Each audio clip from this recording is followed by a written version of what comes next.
Hello and welcome, bookworms. Welcome to this week's episode of The Contented Narrative. We're looking at All the Light We Cannot See by Anthony Doerr, or Doerr. Apologies if I've said your name wrong. It's not like I pronounce everyone's names correctly. We all know what I'm like.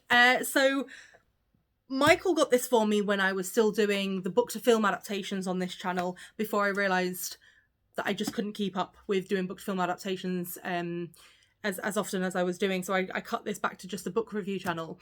So it took me a while to sort of like crack the book open, as it were. And obviously it has been made into a mini series. So apparently it's a good mini series. I've not watched it yet, but it is on my to watch list, because you know what it's like, especially around sort of like this time of year. The amount of TV shows and films and everything that's coming out. So it's on my to watch list, but I've not watched it. So essentially we're following two main characters. So we're following Mary Laurie and Werner. And Werner's kind of like on the German side. So this is set, obviously, sorry, I should have said, set during World War II. So Werner's on the German side, and he's sort of like a genius with electronics, with radios, with figuring out how they work. And Mary Laurie, I'm pretty sure I'm saying her name wrong, but I'm just going to call her Marie. Let's call her Marie from going forward, because I know I'm just going to say it wrong every time. She is a little girl who went blind quite early on in her life, and she's kind of fleeing from Paris with her father, and then goes and stays with her great uncle.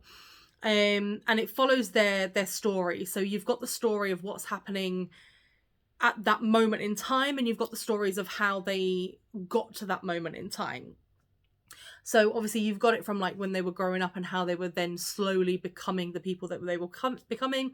And then you've got the story of what's happening at that time. And then at the end of the book, you've got kind of like after the war's over, what happened and everything like that.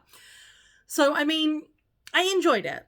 I did. And and the funny thing is whenever I go, I enjoyed it, I did, everyone's like, oh, here she goes. But the simpler thing is when you're sort of like reading the blurb, when you're having a look at it, you think that those two characters, I mean, it might have just been my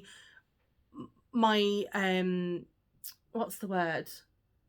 It might have been just my guess that there would have been more interaction, but I thought there'd be more interaction between Marie and Werner, and there's not. There's like maybe 2 days worth, a little bit later on. So I was like, oh, okay, right.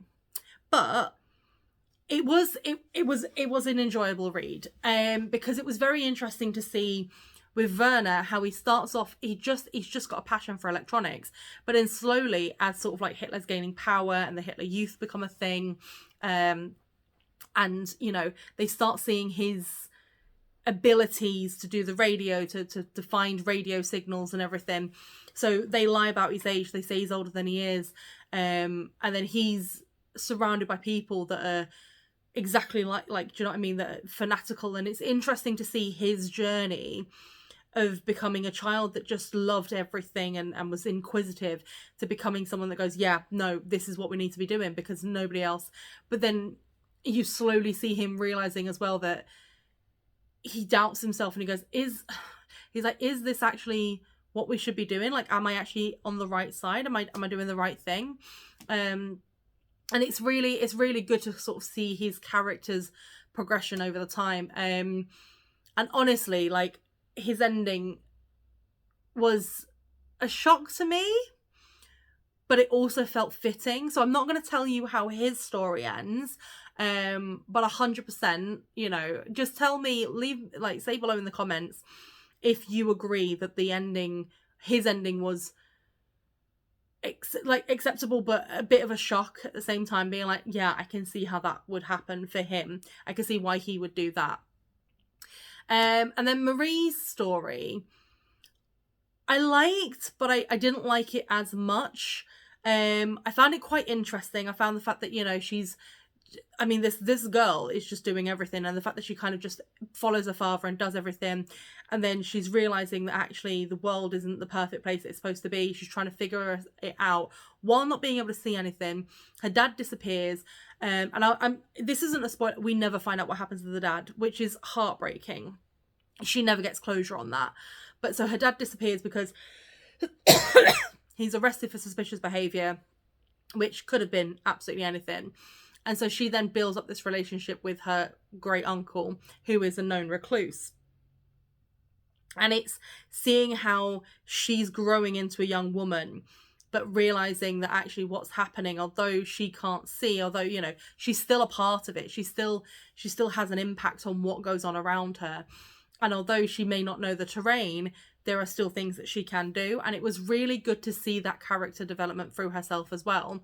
As I said, it was a very well written. I loved Marie and I love Werner, but I feel like Werner's story, I felt it was more layered. There was more to it.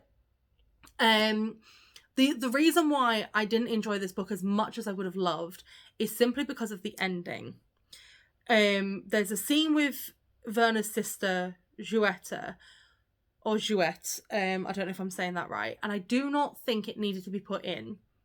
I don't think it needed to be put in towards the end. And I mean, again, I know that these things happened in World War II, but I felt like it added nothing to the story. It added nothing at all, and I felt like it didn't need to be put in. Again, if you disagree with me, if you think that it had a profound impact, please leave it below in the comments.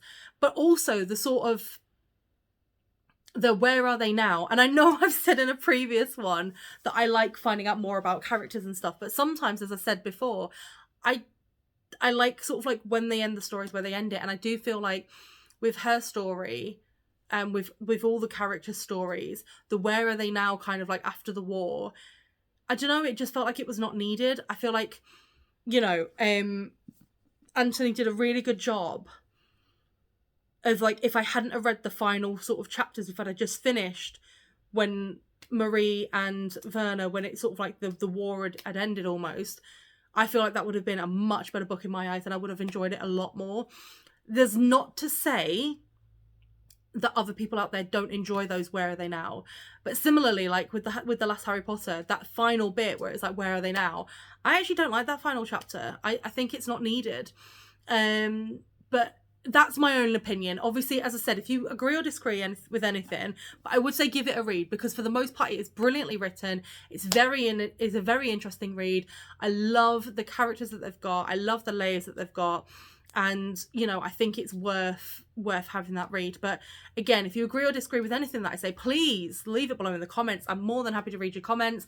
And just let me know if there's anything that you think I should read. But thank you so much for your continued support. And remember to always keep it contento.